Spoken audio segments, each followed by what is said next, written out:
Bertemu lagi dengan saya di cerita horor seru.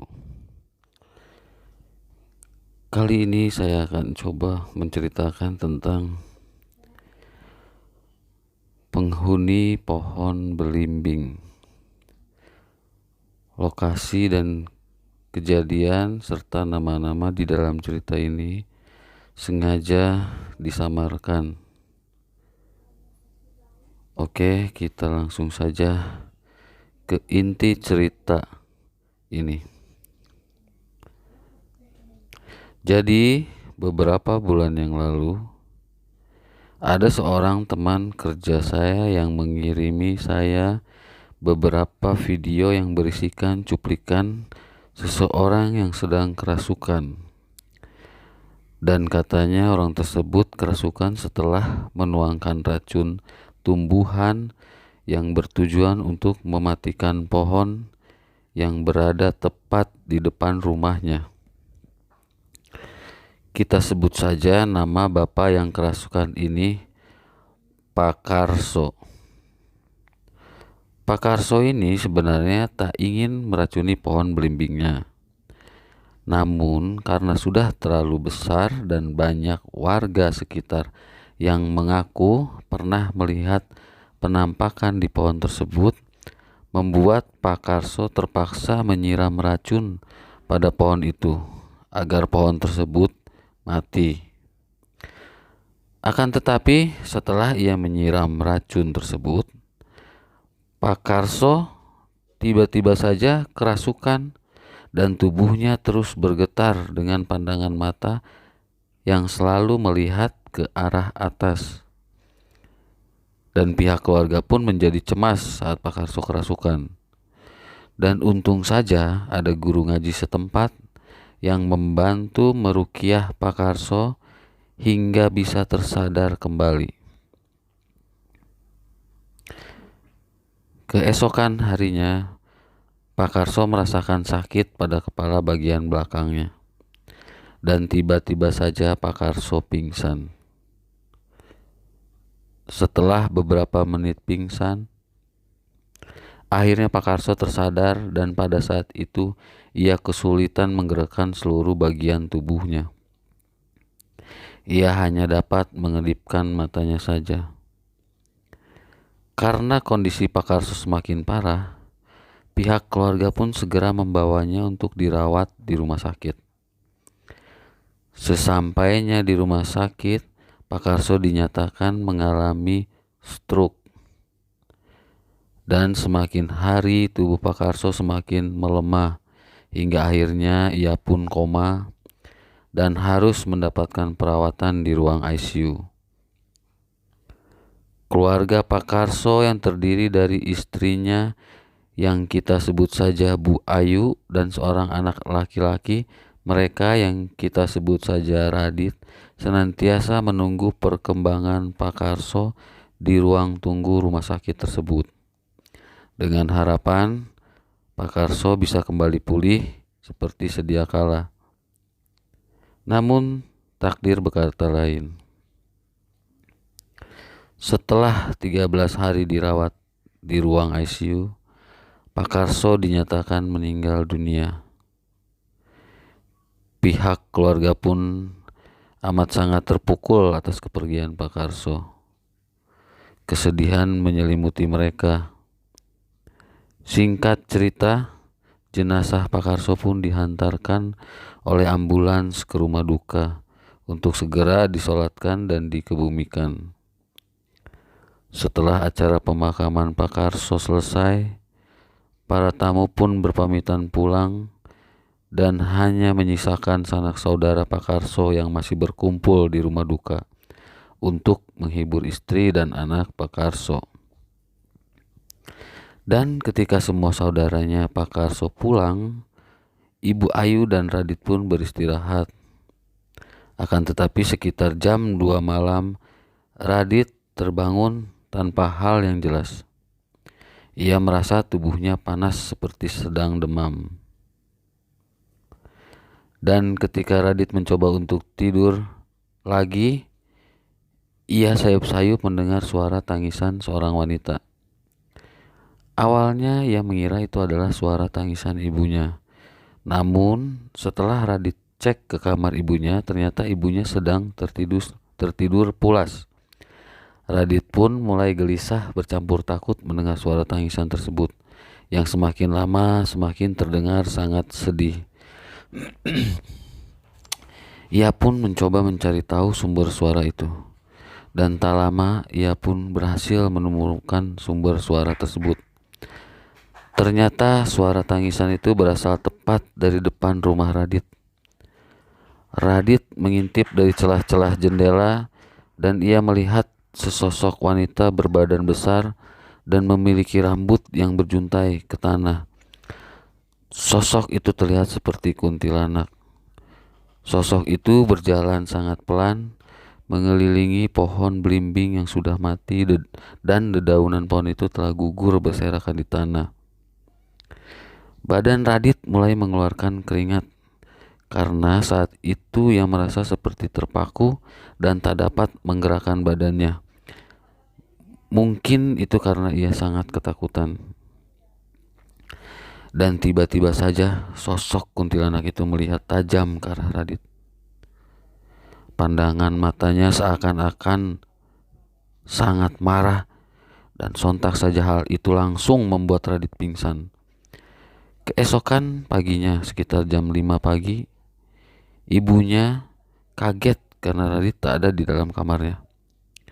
Ibunya pun mencari Radit ke semua ruangan yang ada di rumah itu, namun tetap tak menemukan Radit.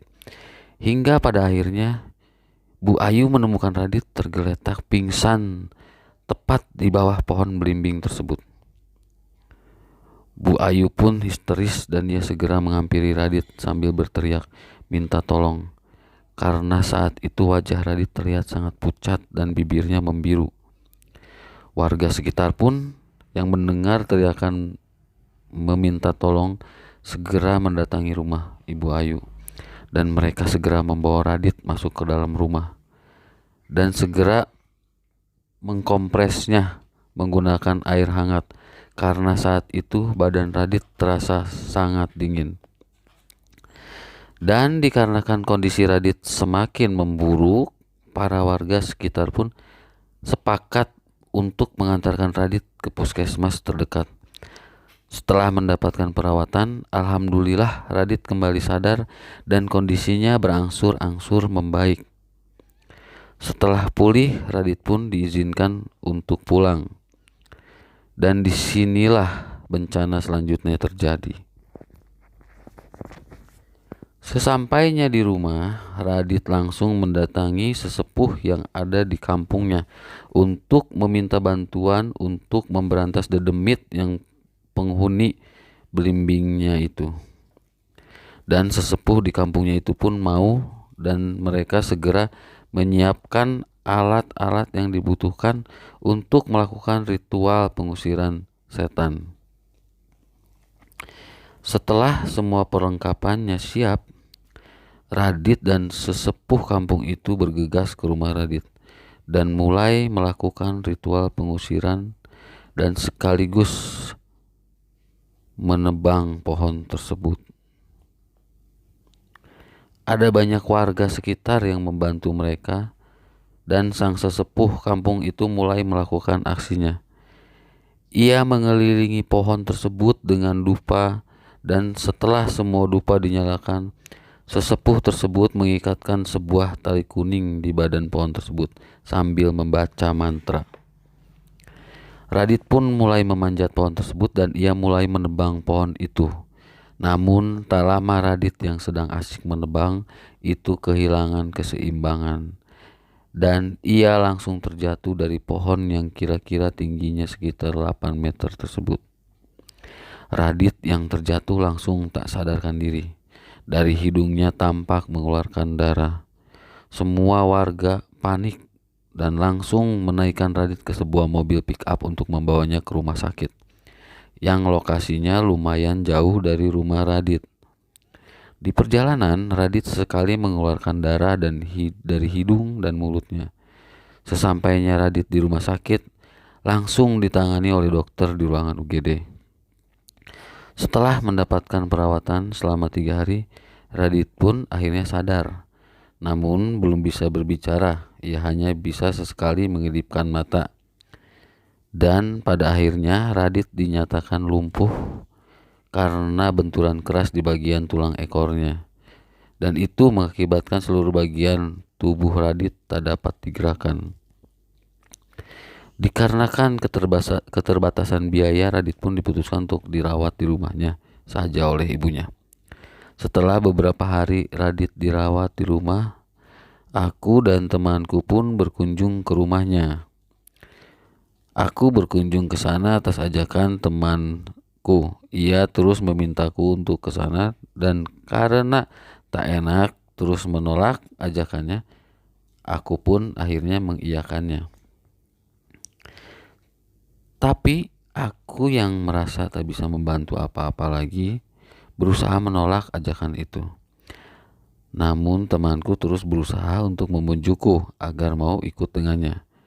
Dan akhirnya aku dan temanku pun berangkat ke sana. Oh iya, temanku ini adalah teman kerjaku dan ia perantau di sini. Dan ia adalah tetangganya Radit sewaktu masih di kampung. Singkat cerita, kami pun berangkat ke sana menggunakan perahu pompong karena lokasinya itu nggak jauh dari kotaku, masih bisa dijangkau menggunakan perahu dalam 4 jam perjalanan. Setelah sampai di kampung itu, hari sudah menjelang maghrib dan aku bersama temanku singgah dulu ke sebuah musola yang jaraknya gak jauh dari rumah Radit. Setelah selesai sholat maghrib dan isya, kami pun bergegas mendatangi rumah Radit dan ibunya. Sesampainya di sana, aku melihat Radit yang sedang berbaring lemas di atas sebuah kasur. Tampak di samping Radit ada ibunya yang sedang mengaji. Kami pun menunggu sampai ibunya selesai mengaji. Setelah ibunya Radit selesai mengaji, kami pun diizinkan masuk. Dan jujur aku sangat kasihan melihat kondisi Radit saat itu. Karena badannya terlihat sangat kurus dan matanya terlihat sangat kosong dan layu. Dan tanpa kami duga-duga, Radit yang lumpuh dan tak bisa berbicara itu tiba-tiba saja mengarahkan pandangannya ke arahku. Ia terus menatapku, pandangannya seperti pandangan yang tak suka. Dan seketika pula ia dapat berbicara. Ia mengatakan, "Mau apa kalian kesini?" Suara itu jelas bukan suara Radit, karena suara yang keluar dari mulut Radit itu terdengar seperti suara seorang wanita tua. Aku langsung menyentuh dadanya Radit sambil membacakan beberapa ayat Al-Quran. Ayat-ayat itu diantaranya ada Al-Fatihah, Surat Al-Baqarah, Surat Al-Imran, Surat Al-Arafah, Surat Yunus, dan masih banyak lagi. Dan alhamdulillah Radit lepas dari gangguan demit tersebut. Ia pun tampak lebih membaik walaupun masih belum bisa menggerakkan tubuhnya dan juga belum bisa berbicara. Setelah selesai meruqyah Radit, aku lanjut membacakan beberapa ayat ke segelas air untuk diminum Radit agar tak lagi dirasuki oleh demit tersebut. Dan setelah selesai, aku dan temanku pun berpamitan. Dan kami di malam itu tidur di rumah temanku itu. Keesokan paginya, aku dan temanku kembali mendatangi rumah Radit. Tetapi sebelum ke rumah Radit, kami mendatangi rumah ketua RT di situ untuk meminta bantuan untuk beramai-ramai bersama warga menebang pohon belimbing di depan rumah Radit. Dan alhamdulillah beberapa warga bersedia untuk membantu. Singkat cerita, setelah semua perlengkapan sudah siap, kami pun mulai menebang pohon tersebut dengan diawali doa.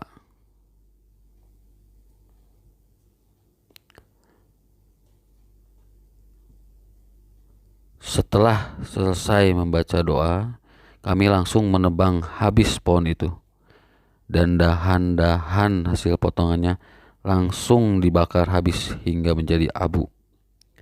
Singkat cerita, keesokan harinya aku dan temanku pun kembali pulang karena kami hanya mengambil cuti kerja selama 3 hari.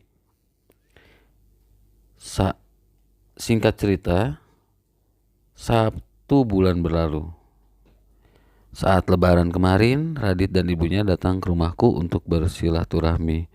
Aku senang melihat Radit sudah sembuh dan dapat bekerja lagi untuk menafkahi ibunya yang sudah semakin tua.